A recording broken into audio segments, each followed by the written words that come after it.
asalaamaaleykum mbokk Sénégal di nuyu ñi ni déglu ñëpp di nuyu kilifa diine yi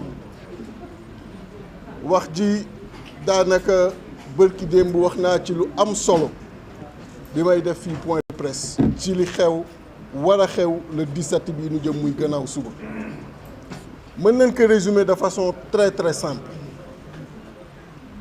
Le président Macky Sall lan la jóg pour xeex nit ku am ambition am un projet boobu am beaucoup d'adhérents projet boobu am ñu bare ñi nga xam ni dañ ci porter seen espoir nit yàlla may ko popularité nga ni que léegi loolu du ma bàyyi nga exercer ko du ma bàyyi mu continuer damay fexe ba nasaxal loolu en résumé loolu rek moo fi nekk. Ni fàttali le président Macky Sall que des oppositions entre opposants et des oppositions très fortes ont toujours existé dans ce pays-là. Yàlla may nañu ñu fekkee 2005 entre le président Ablaye Wade et le président Idrissa Seck te pourtant président Ablaye Wade terewu ko mu bokk élection. Yàlla may nañu aussi ñu fekkee l'opposition entre le président Ablaye Wade et le président Macky Sall, actuel président de la République. Le président Wade terewu ko mu bokk élection. Mais depuis que le président Macky Sall est là, la participation à une élection moo gën a metti parcours du combattant. Et la problématique de la participation en réalité a commencé avec le président Macky Sall.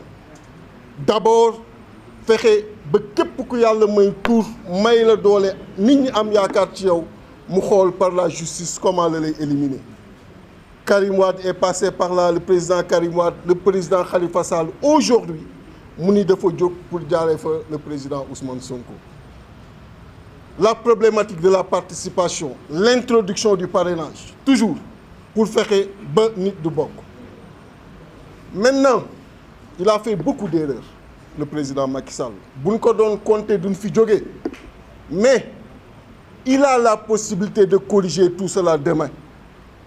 Il a la possibilité demain, s'il décide de réhabiliter le président Ousmane Sonko, mu doon candidat, présenter le président Ousmane Sonko ak tous les autres candidats qui le souhaitent devant le peuple sénégalais et seul ce peuple souverain décidé, il corrigera toutes les erreurs yi nga xam ni moom la nekk di def nii. Na ci ànd ak gëm yàlla te xam ni yàlla pare na démb et que li mu foog du am, je l'ai dit avant-hier, maa ngi koy répété waat, c'est pas le président Ousmane Sonko avec toute la connaissance qu'il a de la mission mooy ñëw doon président de la République naan mi ngi nekk fii nekk ci ay xeex yu ñàkk fayda parce que xam na ni problème mu sénégalais yi ñoo ngi koy xaar. Donc na xelam dal ci loolu mais na dalal sénégalais yi suba na fexe ba la décision qui va sortir donne une décision qui va l'honorer, une décision qui va honorer le peuple sénégalais, une décision qui va réhabiliter le président Ousmane Sonko. Xaaruñu leneen et leneen xaju fi en réalité loolu rek moo fi xaj. Il est à 3 mois de son départ, 3 mois pour au moins dugg ci histoire. Je pense que loolu waru ko rater suba. Au-delà de lui, tous les Sénégalais, l'ACOS introduire na une demande de marche demain di wax na ñëpp génn dès que c'est autorisé et comme on le répète dans la paix parce que le rassemblement populaire dina tax mu xam ni yenn direction yi nit ñi ànduñu ci et que dafa am beneen direction bi nga xam ni moom la ñuy xaar.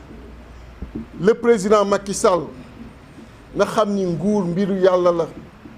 Na xam ni nit mënoo ko tere à travers sa popularité à travers ses ambitions bu fekkee yàlla dafa bind ci moom président mu doon président. Dire à la communauté internationale que demain c'est un jour historique pour le pays, pour la démocratie. Dire au président Macky Sall que l'ambition, le projet porté par un candidat l'espoir que les Sénégalais portent sur ce candidat-là ne peuvent être un délit dans ce pays. Que reproche-t-on au président Ousmane Sonko? D'être aimé par la majorité des Sénégalais, de vouloir construire ce pays, de vouloir devenir un président de la République, et qu'il se rassure. Le président Ousmane Sonko, comme nous autres, nous connaissons cette mission. Nous n'avons pas le temps, à côté des préoccupations des Sénégalais, être là à revenir dans la petite querelle une fois au pouvoir.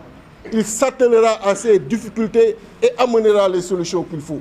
Et par conséquent, ce qui est attendu demain, l'unique décision attendue demain par tout le peuple sénégalais, c'est la réhabilitation sur les listes du président Ousmane Sonko pour qu'il puisse compétir. Et lui rappeler que des oppositions ont toujours existé et jamais un président n'avait empêché à un opposant d'être candidat. Ce fut le cas en 2005, ce fut également le cas en 2008, le concernant lui et le président Abdoulaye Wade. Et pourtant, c'est ça qui a fait qu'il est devenu président de la République.